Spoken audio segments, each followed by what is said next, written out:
Shalom, saudara-saudara, salam kasih Tuhan bagi kita semua. Puji syukur bertemu kembali kita di dalam firman Tuhan, renungan harian.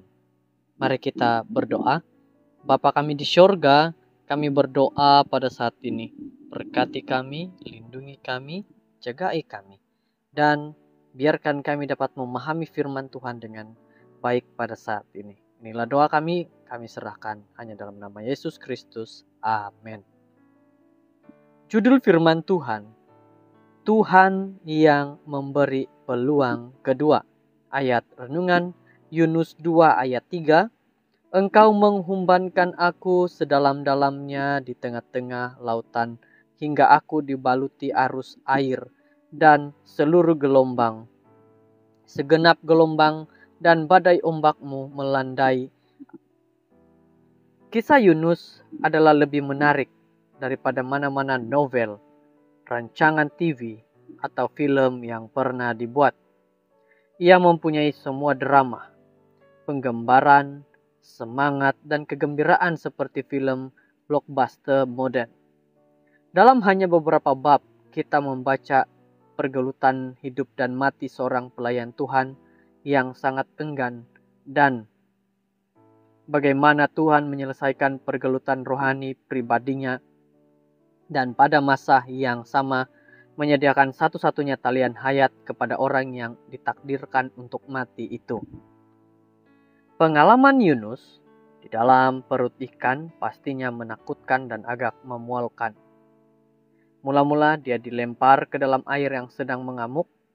Bayangkan bagaimana perasaan Yunus terjun ke dalam lautan yang ganas, tercungap-cungap untuk mendapatkan udara segar, dan merasakan mulut serta paru-parunya diisi dengan air laut. Kemudian dia ditelan oleh seekor ikan yang besar.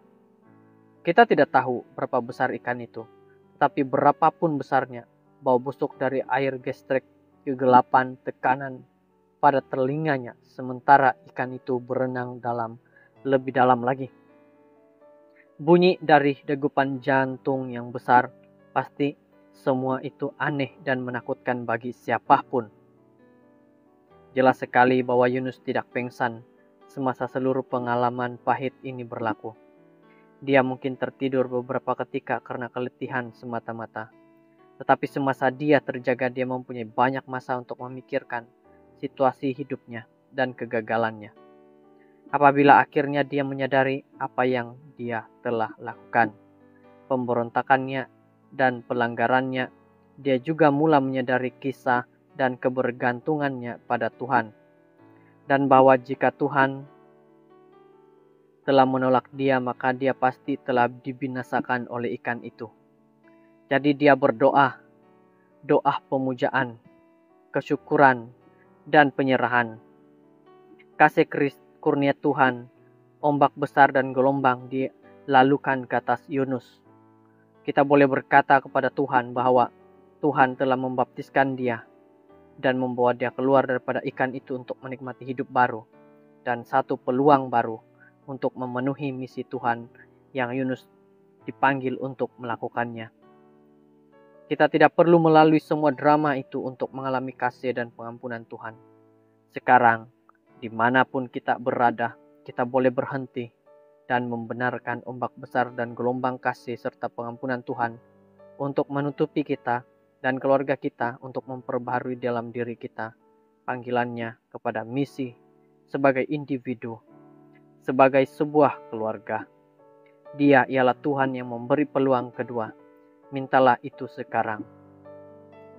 Allah Bapa, semoga kasih dan pengampunanmu membasuh aku dan keluargaku, supaya kami akan diperbaharui oleh roh-Mu dan pergi untuk memenuhi misimu bagi kami. Tuhan yang memberi peluang kedua. Seperti daripada kisah Yunus, di mana Yunus disuruh untuk pergi melayani di satu tempat, tetapi dia menolak. Dia menjauhkan diri daripada Tuhan. Tapi Tuhan memanggil dia, memberi peluang kedua untuk pergi ke tempat yang sama di mana Tuhan suruh. Dan itulah peluang yang Yunus diberikan oleh Tuhan. Dan kita pun sama. Tuhan sedang memberikan kita peluang kedua untuk melayani kepada Dia. Jikalau kita pernah dipanggil dan kita menolak. Semoga nasihat ini menjadi satu nasihat yang baik bagi kita masing-masing. Tuhan memberkati. Kita berdoa. Tuhan kami di sorga, kami berdoa pada saat ini.